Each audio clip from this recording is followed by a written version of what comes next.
It was Georgetown, upscale, quiet, the kind of DC neighborhood where senators sip espressos and students browse boutiques, a place where nothing bad is supposed to happen. Until July 6, 1997, 3 Starbucks employees shot execution style. No robbery, no forced entry, no suspects. It was a massacre with no clear motive. Welcome to Capital Sins. I'm your host, Mel.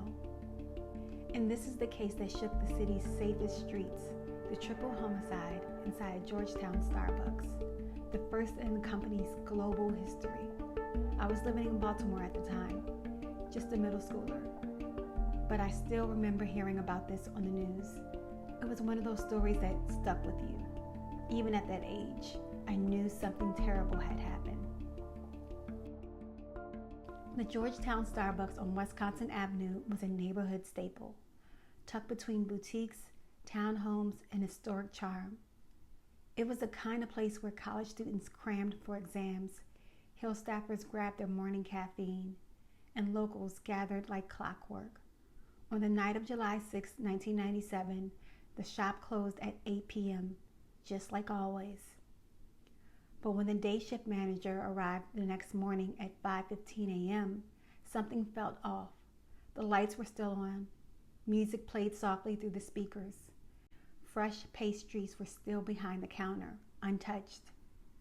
But there wasn't a single person in sight. As she made her way towards the office, calling out for her coworkers, there was no answer. Then she walked back to the back office and stepped into a nightmare. 3 employees shot multiple times.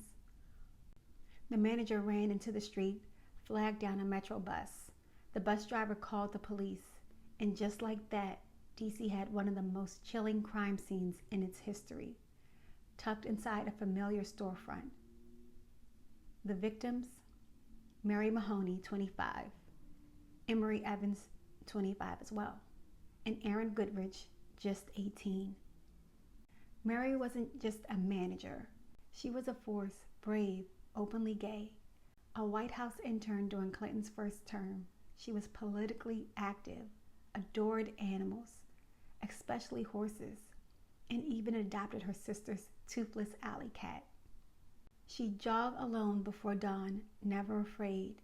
She swept the sidewalk in front of the store because she cared about the community. She was the youngest of 3. Her 26th birthday was just weeks away. Mary had fired a former employee recently for allegedly stealing $300, something she hated doing, but she stood by her principles. Katie, her family called her. Her mother once said she probably would have had compassion for the person who killed her. Emory Evans had just started working at Starbucks 3 weeks earlier. A gentle giant, 6 feet tall, a musician with dreams of attending Howard University. He moved to DC from New Jersey just 18 months before. His father said he was a nice kid trying to do the right thing. Aaron Goodrich, just 18, worked at the shop for a few months, lived nearby with his father. They had just returned from a beach vacation. His dad helped him get the job. They were inseparable. 3 different backgrounds: a gay Irish-American woman, an African-American male, and a Jewish teen who loved hard rock and cartoons. But they all ended up in the same place, on the floor of a locked coffee shop, silenced. Mary was shot 5 times, including through her hands as she tried to shield herself. One shot pierced her back, another her face. Her body was found in the hallway, separate from the others. Emory was shot 3 times, shoulder, chest, and head. Aaron was shot once, but the bullet tore through both lungs and his heart. Police found shell casings from 2 weapons, a .380 caliber and a .38 revolver. This suggested possibly 2 gunmen, but no weapons were recovered. No signs of forced entry, no attempt to open the safe, even though It held over $10,000 from the July 4th weekend. The doors were locked securely from the inside, impossible to open without a key. The alarms never activated, and no security cameras were in place to capture what unfolded. A single receipt marked the final transaction of the evening at 8:40 p.m. A witness passing by at approximately 9:15 p.m. recalled seeing Evans and Goodrich inside, still cleaning up, but when he tried the door, it was firmly locked. Yet conflicting accounts arose. Other witnesses reported seeing lights still on inside as late as 9:30, and this time the door was strangely unlocked. When they entered and called out, no one answered. Inside, the investigators discovered a bullet hole in the ceiling, perhaps a warning shot. Near the front door, they noticed a solitary shoe print that did not match any of the victims. Speculation quickly spread. Was it a robbery gone tragically wrong? Could it have been a hate crime? Was it someone inside involved? Or perhaps revenge from a disgruntled former employee? Questions lingered and theories multiplied. Detectives reviewed the store's procedures and policies, uncovering a surprising detail. Someone had entered the premises around 2 a.m. They soon identified the pastry delivery man as the late-night visitor. Assuming the door was still locked from the previous night, he used his own key to enter, dropped off his delivery, and then securely relocked the door behind him. This revelation explained why the doors were locked when the day shift manager arrived the next morning. Attention shifted towards a former employee recently fired by Mary. Detectives dug deeper into this lead, and a source within law enforcement hinted privately that the situation had the hallmarks of a domestic dispute. The investigation intensified, and nothing was off the table. And then, the case went quiet. Months passed. Starbucks offered $50,000, then $100,000, and then $125,000 for tips. CEO Howard Schultz flew in to meet with staff and family.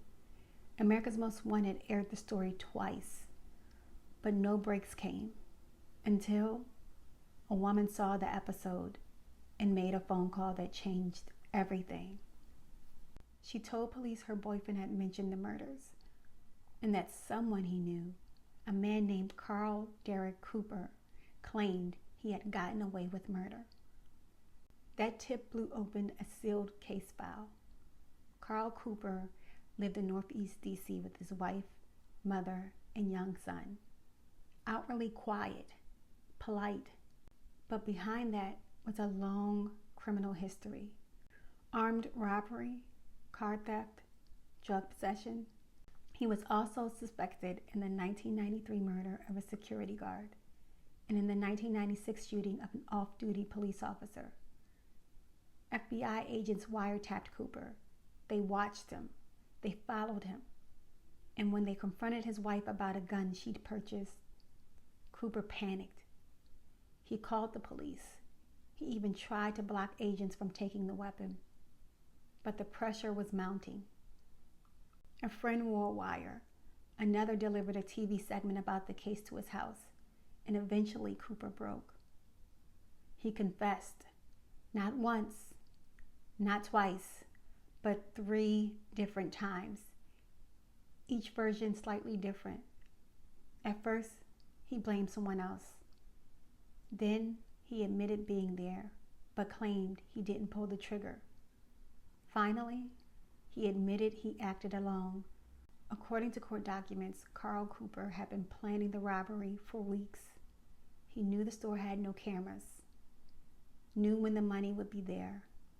He waited until closing, walked in, pulled a gun. He demanded the safe be opened.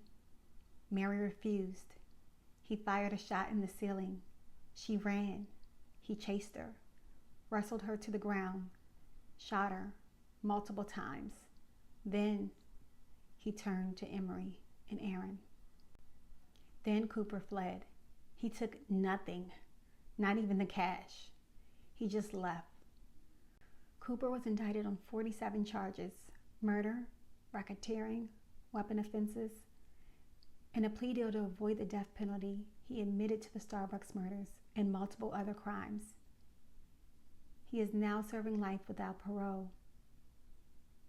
Georgetown moved on. The store reopened, but those who remember still feel it. A city's illusion of safety shattered by one man with 2 guns. Mary, Emery, Aaron. 3 bright lives, 3 grieving families, and a case that reminds us that evil doesn't always kick the door in. Sometimes it's already inside. In the wake of the tragic 1997 murders at the Georgetown Starbucks, the company established the Starbucks Memorial Fund to honor the memories of Mary Mahoney, Aaron Goodrich, and Emery Evans. Over 2 decades, this fund has contributed over $1.3 million in grants to more than 60 nonprofits in the greater Washington area. Starbucks employees have actively participated in the selection of grant recipients and have volunteered their time to support this program.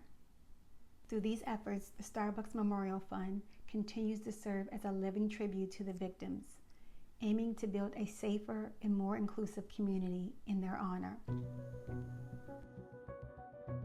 This has been Capital Sins. Thanks for watching. Until next time, stay safe, stay sharp, and remember, behind every headline is a human story.